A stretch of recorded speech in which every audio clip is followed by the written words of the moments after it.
But I had this question written down, and since the chat's already talking about it, I'll dish it to you here. So, what are your thoughts on the backup center position? And do you think there's going to be a battle between Zach and Charles going into training camp and preseason? Yes, I do believe that there will be a battle, but for the backup center position, and it all depends on Zach Collins. I think it is his position to lose when he's at his best. What we saw from him when we traded Jakob Pertl 2 seasons ago was peak Zach Collins. I don't have the numbers in front of me, but I believe he averaged about 17 points a game, close to like 7 or 8 rebounds and like 4 or 5 assists. Like he has a lot of skill to his game, and I think really what his major downfall was losing confidence in his jump shot. When he can Yeah, space the floor and be a 3-point shooter and knock it down at a mid 30s to upper 30 percentage, he's deadly because he's also a great passer. He can kind of take you off the dribble, and he's got a lot of post skill. Like he's got a lot of up and unders. He's a Gonzaga big, so he has that Domantas Sabonis ability. Trouble with him is he's just kind of thinner. He's not a banger down low. He's not a big rebound guy. And everything that he does poorly in terms of physicality, Charles Bassey does very, very well. So if he's not hitting shots, Jude, if we get into right. training camp and he's missing, he's bricking threes like he was last year, or we get into preseason and the first month and a half of the season and he's shooting 20% from three, he can't buy a shot. I think you absolutely have to go to Charles Bassey.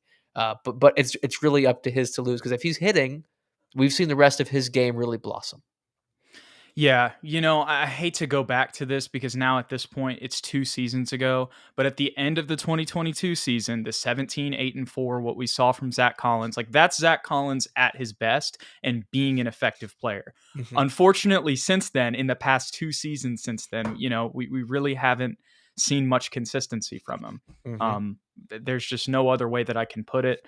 I'll write down what I had for Zach here. I didn't have too much because we've talked about Zach so much, Yeah. and I think, I even looking at the chat, people kind of know, that Zach Collins, being better or being worse, could be a key for us this season, or, is at least, the weakest point in the rotation. Yes. Um, but here's what I wrote down.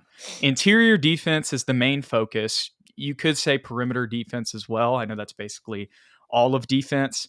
And maybe he's just never going to be that guy. But if he can at least just stand stout and put his hands in the air and not just get completely bullied, I feel like at the beginning of last season, if I'm remembering correctly, we saw a little bit of an improvement there. And then it Yes. kind of just turned back to exactly what it was the year prior. And then shooting, like you said. I really think whenever it comes to this, I asked you this question about Zach and Charles and there being a preseason battle. I think it all comes down to Zach consistently hitting shots, because if Zach's getting bullied on the interior and he's shooting sub 30% threes, at that point, me personally, like I'm kind of rooting for Charles to go in, and it's just tough because Zach's 26 now, maybe 27. Let me go confirm that. He's getting closer to 30. And yeah, so 26, but when the season starts in November, he will be 27, and when we signed this contract, if you would have told us that Zach is kind of where he's at right now, I think if we're being honest, we'd be a little bit disappointed, you For know. sure. Um, and so, with all of the injuries that's happening every year, it's just hard for me to continue to have this belief in Zach Collins's potential. At the beginning of this contract 3 years ago, when he's 24, you know what I mean. Yeah. Oh yeah. Then it was a little bit different to be more optimistic. But from what we've seen so far, because we've seen some flashes in his career and he's still on the roster, and I believe in the Spurs development staff, like maybe I hold like a 5% chance of hope he can return to kind of what we saw at the end of 2022. Mhm. Honestly, I'm not that confident in it. Um, but yeah, I mean, that's kind of my thoughts on Zach. Here's the last two things I had written down. Keeping that dog mentality throughout the game. Because say what you want about Zach Collins, he doesn't take anybody's crap, and he stands up for his teammates. And as Yes. much as, he may be getting bullied on the interior sometimes playing defense, he doesn't allow himself to literally get bullied on the floor. And that's one of the reasons that we're excited about him when he got here. And then the last thing is just staying healthy. Yeah. I feel like I should say, in fairness to Zach Collins, if he were to watch this video and be completely offended, we have to remember he was playing next to Wemby for a good couple of months last year, and then was moved to the bench. And we kind of gives Keldon a little bit of a pass because his role was never truly defined last year at times, as well as Trey Jones. The same can be said for Zach Collins. And how many times did he play with a consistent unit, even second Yeah. unit, when he was finally moved to the bench? Like, it was very rare. So I want to give him the benefit of the doubt, which is why I think he will be the backup center to start the year, for sure. And we will have him there next to Stefan, with Keldon, with Trey, and whoever else is off the bench unit, maybe Mamu, and just see how that chemistry feels, because he is a connective piece offensively. I think he's a good voice for the team on the He's court a good as well. passer. Great passer. And if he can just knock down those shots, I think we can maybe forgive some of the poor physicality, especially on the defensive side. But at the same time, Charles Bassey's sitting there tapping on his shoulder. And if he can stay healthy, he is a phenomenal screener. He's a great lob catcher, and he doesn't get in anybody's way. And we don't expect him to hit shots. That's not going to be a part of the Yeah. game plan. For Zach, it's a part of the game plan. So if he's not executing, he can't be on the court. I think you kind of summed it up perfectly there at the end, Ethan. We appreciate all you guys being in the chat today. We're excited for the season to come. First NBA basketball games will be 2 weeks from now, believe it Mm. or not. October 4th. That's not when the Spurs play. The first Spurs game is October 7th, which is a Monday. We'll update you guys on our preseason live schedule and all of that stuff. And just because we're talking about kind of the schedule and everything right here, next week, just to give you guys a heads up, we will be doing our full out season predictions, record predictions, all that type of stuff. But getting back to Zach and Charles, honestly, with Zach, I don't really think there's anything I else don't to have be anything said. else. I hope, I think the context that you brought up there, I think is key. And, when you talk about, if we want to just look at this in a totally optimistic light, I'm not saying that this is going to happen. If we're just looking at this from perfect worldview, right, scenario, Mhm. his let's say he gets healthy, gets better on defense. I'm asking a lot. Again, this is like hypothetical fantasy land. um, but playing next to Stephon Castle, Trey Jones, Keldon Johnson, Mamu, mainly Castle is kind of the big point I'm thinking about there. Could potentially, mitigate the defensive woes. Honestly, the more I'm talking about that, I don't really think that's going to happen. But let's just get to Charles Bassey. Yeah, So here's the other things that I have written down for him. Ironically, the first thing I have for him is also health, because we haven't seen him play a healthy season either. So for that's kind of sure. something they share in common. Um, this is kind of critiques here. So I'm going to talk about some of the benefits of Charles, like in comparison to Zach. And you touched on him a little bit, but he's just a much more physical player. He's a bigger body. He's your traditional run, jump, and dunk center. We've seen him, show more in the G League, but on the Spurs, that's what he's going to be. I forget the exact stat. I know I brought it up a while back, but in the 2022 seasons in the Teal Fiestas, he broke some NBA record of like under 20 minutes, like having a double double. I forget exactly the details, but Yeah. we brought that up. The SSPN OGs will know what I'm talking about, and the Spurs fans will too. So that's something that he does. Like, kind of Charles's strengths are what Zach's weaknesses are that are kind of hurting us. Other than shooting, right now. So I definitely see the appeal. To answer the question earlier from my side, I think this is a real position battle. And the other thing we forget, there were times last year where Zach struggled and Pop straight up benched him for Charles. Yeah. So I think that's a realistic possibility.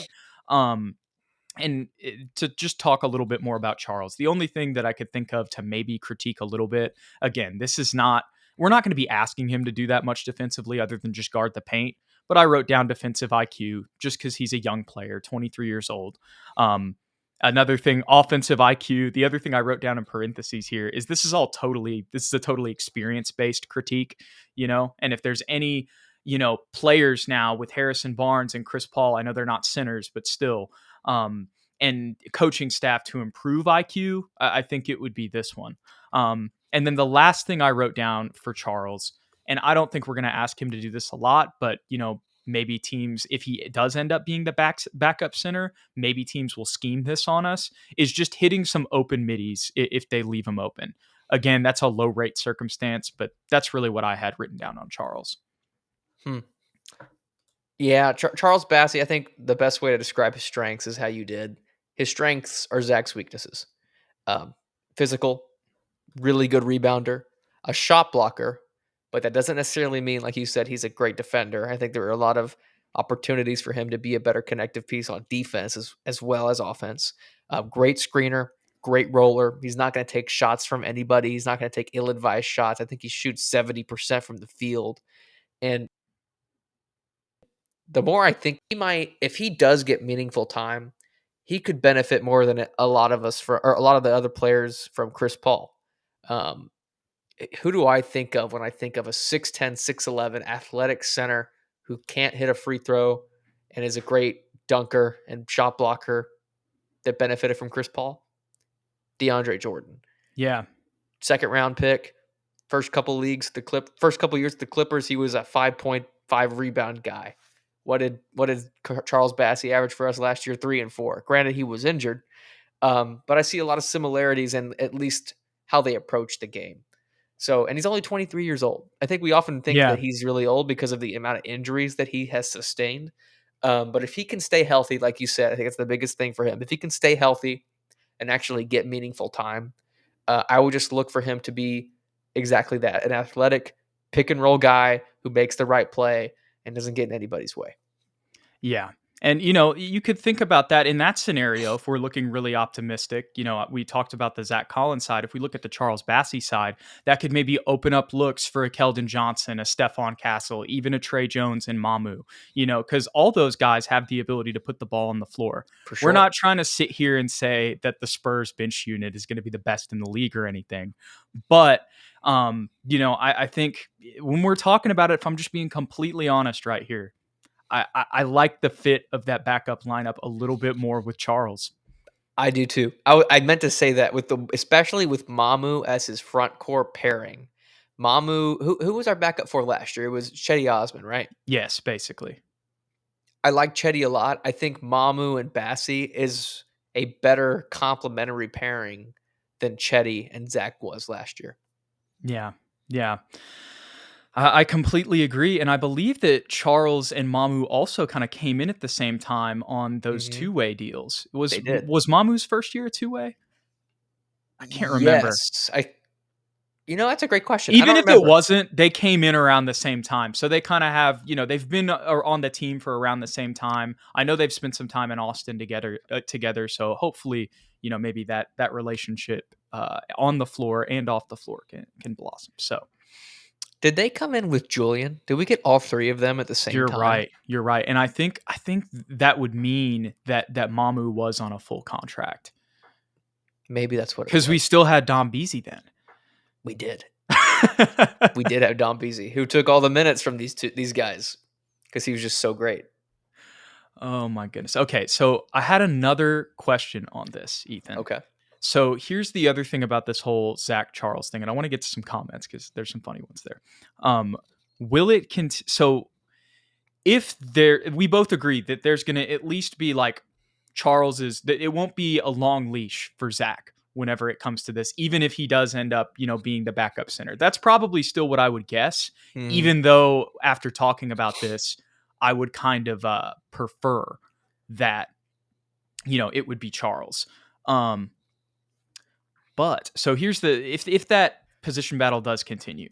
So, or do you, I guess that's the first question I had written down. Will it continue throughout the season? Or will there maybe be a potential rotation between the two in general, just depending on how they play or even the matchup game by game? Could you see something like that? I think eventually there will be a decision made on who is getting the permanent backup spot. But yeah, I think it'll be a matchup thing. Because if Zach is hitting at a more efficient clip and we don't have to worry about a big physical presence off the bench for the opposing team, I think the rest of his strengths, outweigh whatever Charles provides. But if Zach's getting bullied, if he can't get a rebound, he can't buy a shot, then that game we might play Charles. And for the first half of the season, it might just be a continuation of that battle from training camp. I could absolutely see that. Yeah, I could too. That was something I was thinking about as well. Honestly, if I'm being completely just like, I'm going to trust the Spurs coaching staff over Yeah, myself. they have a plan. But if I'm just going with my personal opinion, I'd like to see something more concrete in the rotations. And then with both of these guys' injuries history, it's probably good to have, one or Yep. the other can sub in if that happens. Hopefully that doesn't, but It's good to have both. I think that is the takeaway. It's good that we have both of these guys to battle. and I like what John G says here. He says, either way, this roster is super exciting and interesting, which I think is a great way to sum it up. For sure. Another thing, July 26th, SSPN OG says this season has to be make or break for Bassey and Collins. If they don't work out, it's time to move on. I do agree with that. Maybe, I might hold out a little bit hope for like a Charles Bassey potentially. But I think regardless with the nature of the roster and Wemby's ascension, I think it's make or break for both of them this year, because if they both don't improve, we already know that's the main weakness in our rotations. So I think we're going to attack that next offseason. 100% aligned. It will be addressed if neither of them take hold of that backup spot.